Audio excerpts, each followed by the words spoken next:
नमस्कार, बहुत बहुत स्वागत है आप सभी का। आप देख रहे हैं भारत 24 और 4 का वार का वक्त हो चला है। मैं हूं आपके साथ पूर्णिमा मिश्रा। सबसे पहले इसमें बात करेंगे माफिया अतीक अहमद की। अतीक अहमद के बेटे असद को यूपी पुलिस और एसटीएफ की टीम ने झांसी के पारीछा डैम के पास ढेर कर दिया है।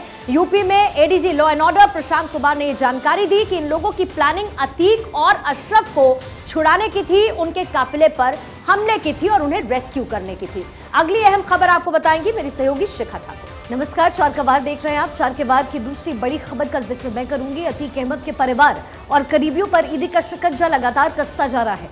ईडी की कार्रवाई में अतीक के करीबियों के ठिकाने से 2 करोड़ रुपए कैश बरामद किए गए।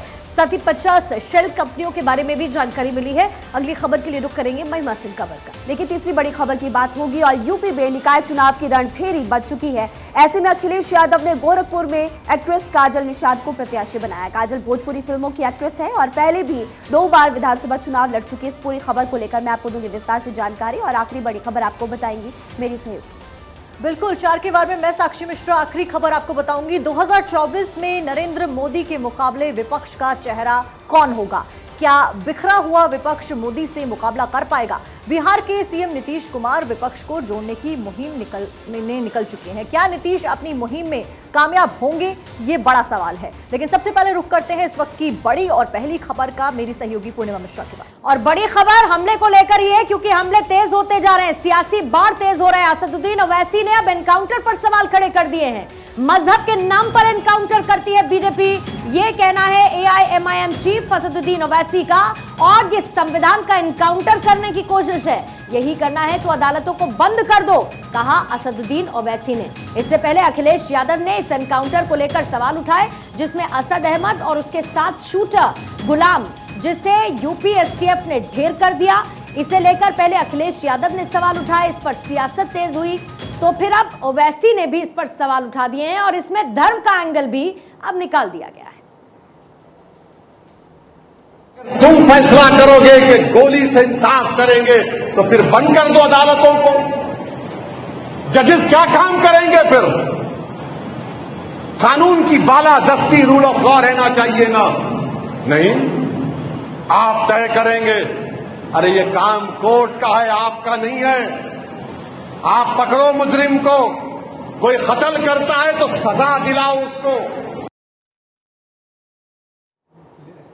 तो देखिए, और दूसरी तरफ इससे पहले भारत 24 ने आपको एक तरफ एनकाउंटर स्पॉट की तस्वीरें दिखाई थी, उसके बाद ये झांसी के अस्पताल की बाहर तस्वीर, जहां पर डेड बॉडीज को असद के और गुलाम के लेकर पहुंची थी टीम। और अब उसके बाद पोस्टमार्टम जो प्रक्रिया शुरू होनी थी और परिवार को शव सौंपा जाना था, उसकी तस्वीरें इस वक्त आपके सामने हैं। लेकिन एक दूसरी तरफ बड़ा सवाल यह है कि असद का शव कौन लेगा, क्योंकि असद का शव लेने वाला कोई है नहीं। अतीक अहमद के परिवार वाले फरार चल रहे हैं, कुछ जेल में हैं, जिनके बारे में कोई खुश खबर है नहीं। तो असद का शव कौन लेगा? दूसरी तरफ जो गुलाम के परिवार वाले हैं वो ये साफ कह चुके हैं कि हम गुलाम का शव नहीं लेंगे, इससे वो इनकार कर चुके हैं। लेकिन दोनों का एनकाउंटर हुआ, दोनों की डेड बॉडीज को लाया गया अस्पताल, जहां पर पोस्टमार्टम की प्रक्रिया होनी थी। वहीं की ये तस्वीरें इस वक्त लाइव आपके सामने।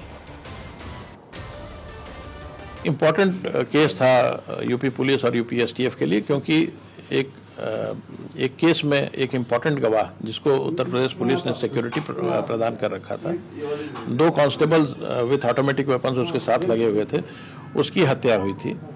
और ये पूरे क्रिमिनल जस्टिस सिस्टम की जड़ पर ही एक प्रहार था इन अपराधी गैंग्स द्वारा। तो ये एक इम्पॉर्टेंट चैलेंजिंग केस था और इसमें लगातार यूपी एसटीएफ ने अपनी पूरी ताकत लगा रखी थी। आज एक बड़ी सफलता प्राप्त हुई है जब 2 शूटर्स को ट्रैक डाउन किया गया और और उसके बाद हुई एनकाउंटर में ये दोनों मारे गए। इनके पास से सोफिस्टिकेटेड फॉरेन मेड वेपन्स मिले हैं।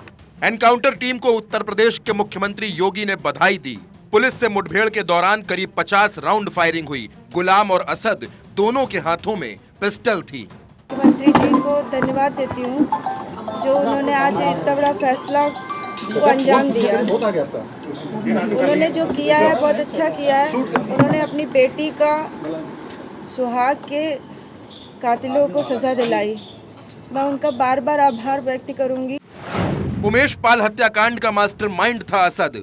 5 लाख का इनामी था असद। अतीक का तीसरे नंबर का बेटा था असद। यूपी एसटीएफ ने किया इनकाउंटर। अतीक का शूटर गुलाम भी ढेर। अतीक अहमद के भाई अशरफ पर नाराज वकीलों ने जूता भी चलाया तो उमेश पाल के परिवार ने योगी की कार्रवाई के लिए उनको धन्यवाद दिया है। Bureau report, Bharat 24। और अब देखिए, इस पूरे मामले को लेकर सियासत भी तेज हो चुकी है। अखिलेश यादव ने असद के एनकाउंटर पर सवाल खड़े कर दिए। एनकाउंटर की जांच होनी चाहिए। अखिलेश यादव ने कहा, झूठे एनकाउंटर से सच्चे मुद्दों को भटकाने की कोशिश की जा रही है। बीजेपी भाईचारे के खिलाफ है। अखिलेश यादव ने तंज कसा, बीजेपी को न्याय व्यवस्था पर भरोसा नहीं है। अखिलेश यादव ने कहा कि सही गलत के फैसले का अधिकार सत्ता का नहीं होता। अखिलेश यादव ने देखिए एक बार फिर से यहाँ पर बीजेपी पर निशाना साधा और क्या कुछ कहा वो लगातार हम आपको बता रहे हैं। ये ट्वीट अखिलेश यादव की तरफ से किया गया। अखिलेश यादव ने असद के एनकाउंटर पर सवाल खड़े किए।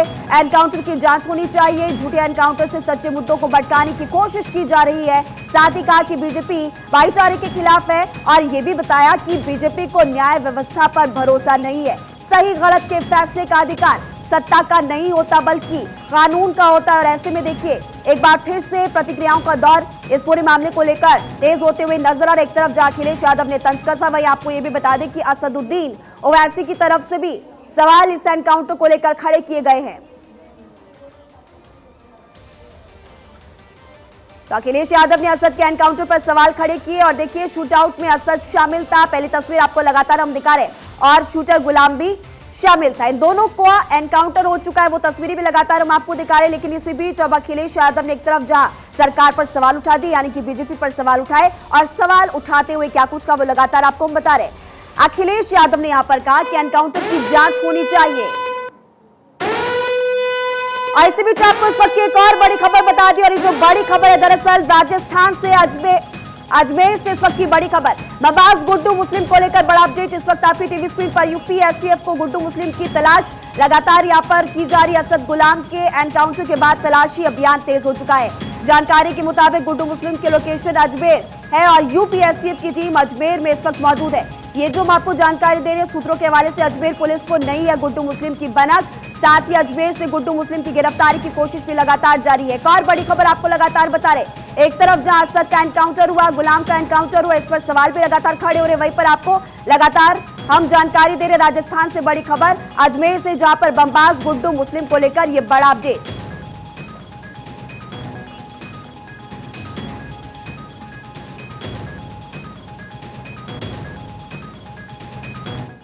तो देखिए अतीक के बेटे असद का एनकाउंटर हो चुका है, तो अतीक और अशरफ की 14 दिनों की रिमांड पुलिस को मिली है। आपको बता दें वहीं ईडी का शिकंजा भी अतीक की फैमिली पर कसता जा रहा है लगातार। ईडी की छापेमारी में करीब 2 करोड़ रुपए कैश और 50 से ज्यादा शेल कंपनियों के बारे में जानकारी प्राप्त हुई है। ये रिपोर्ट देखिए।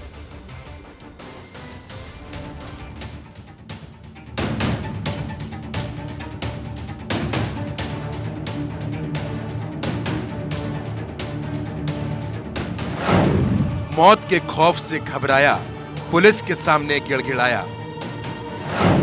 बेटे अली से मिलने की गुहार, अतीक रोया बार बार। जिंदा रहूंगा या मर जाऊंगा, बेटे को देख न पाऊंगा। गुंडई हुई खाक, मेरा परिवार हुआ बर्बाद। जिसका प्रयागराज में कहर रहा, आज वो तिल तिल मर रहा। खुद को पूर्वांचल का जिले इलाही समझने वाला, प्रयागराज में एक समानांतर सरकार चलाने वाला, अपनी आंखों के इशारों पर सिस्टम को नचाने वाला, प्रशासन को अपने दरबार की कठपुतली बनाकर रखने वाला और पुलिस को जूते की नोक पर रखने वाला अतीक अहमद आज पुलिस वालों के पैर पकड़कर रो रहा था। वो गिड़गिड़ा रहा था, मिन्नतें कर रहा था। आज उसकी सिर्फ एक आरजू थी कि बस 5 मिनट के लिए अली से मिलवा दो। अपनी औलाद का चेहरा देखने के लिए अतीक बिन पानी के मछली की तरह तड़प रहा था, लेकिन पुलिस वालों ने उसकी एक न सुनी। बीती रात अतीक अहमद बैरक में बेचैनी से रहा।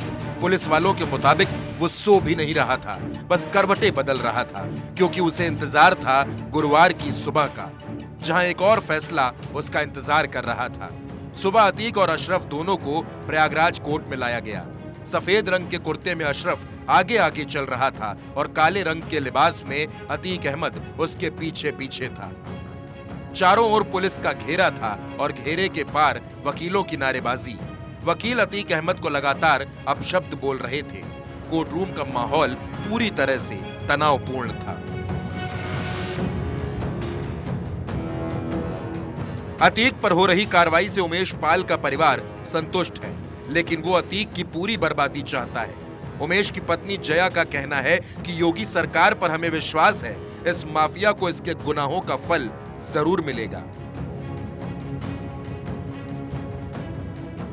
अतीक अहमद से पुलिस को लंबी पूछताछ करनी है।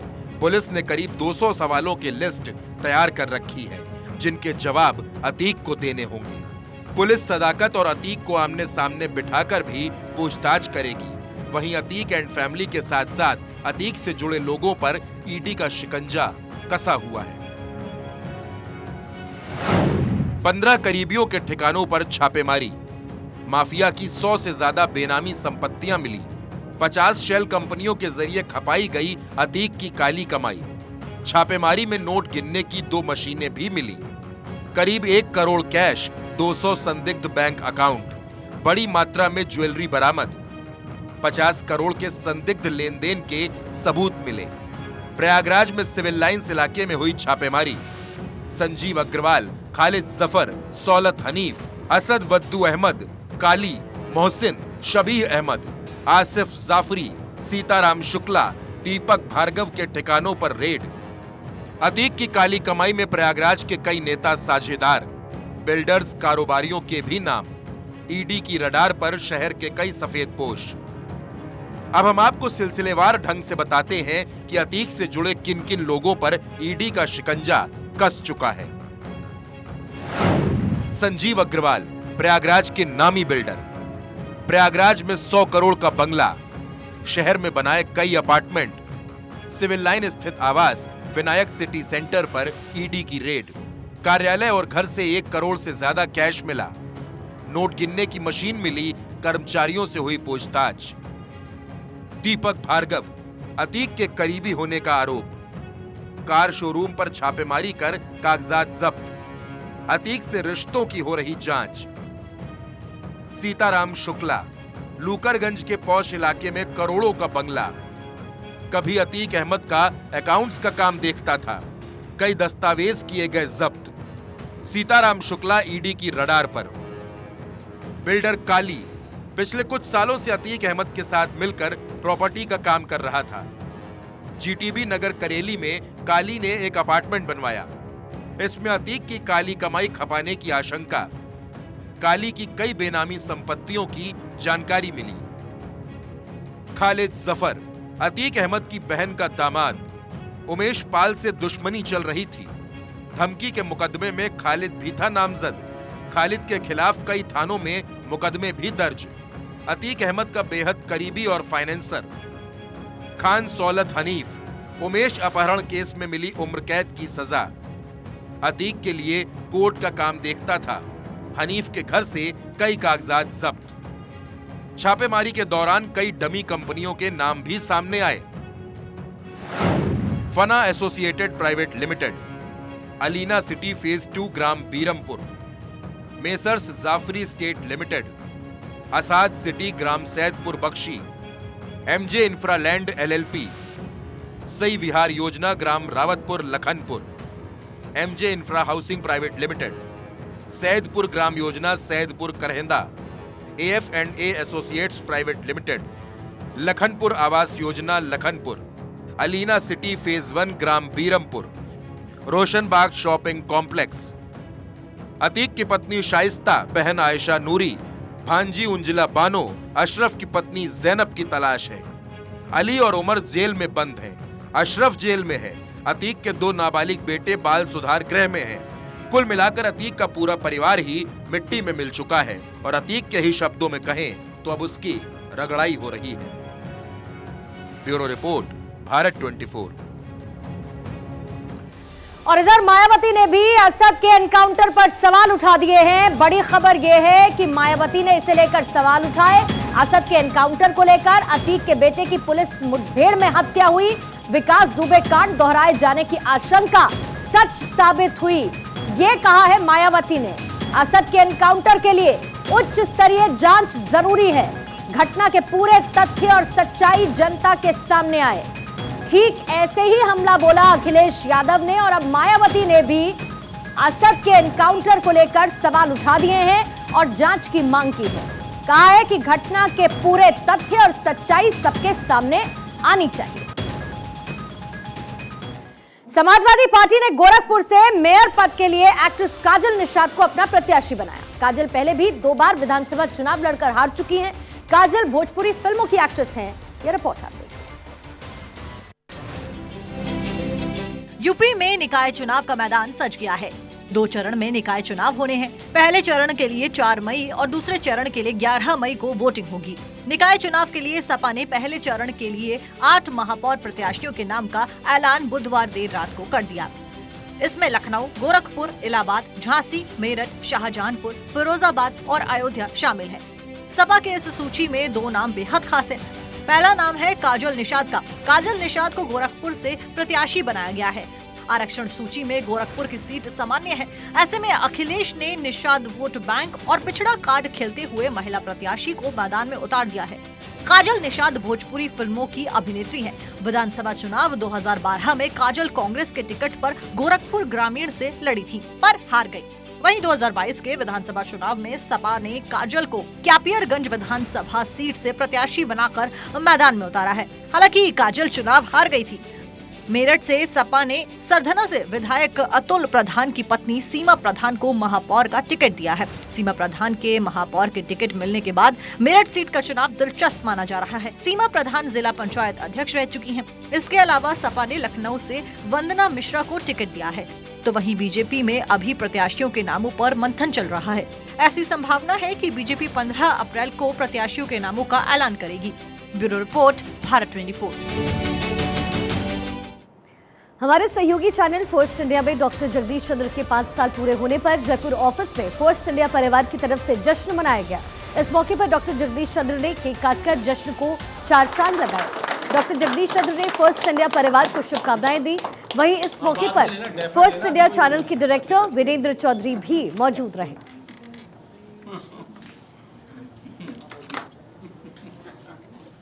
इस अवसर पे पहले तो मैं कहूँगा, एक फिल्म में गाना था, अगर तुम ना होते तो अगर वीरेंद्र जी नहीं होते तो सब नहीं होता। तो इनका भी आभार व्यक्त करता हूँ। बहुत अच्छे से जो है वीसी और जेसी की टीम ने काम किया। उसके साथ एक्सटेंशन आपकी टीम है, आपने साथ काम किया, बहुत अच्छा लगा। और सचमुच एक सपना था हम सब लोगों का कि फर्स्ट इंडिया जो है 1 नंबर पे रहे हर तरह से, इररेस्पेक्टिव टीआरपी और नो टीआरपी। वो आज है, आज पहचान है, राजस्थान की धड़कन है फर्स्ट इंडिया। इसके लिए आप सब बधाई के पात्र हैं। मैं आप सबका आभार व्यक्त करता हूं। आप सबके कारण ही हो चुका है, ये सब हुआ है। और अब 2023 की चुनौती सामने है। मुझे आशा है कि पूरी की पूरी टीम और हम सब मिल के सबसे पहले फर्स्ट ही बने रहेंगे। और इसी खबर के साथ 4 के बार में आज के लिए फिलहाल इतना ही। हमें दीजिए इजाजत और आगे की खबरें आप तक पहुंचाएंगी महिमा सिंह। खबरों का सिलसिला बढ़ाएंगे आगे और रुक करेंगे इस वक्त की हेडलाइंस का।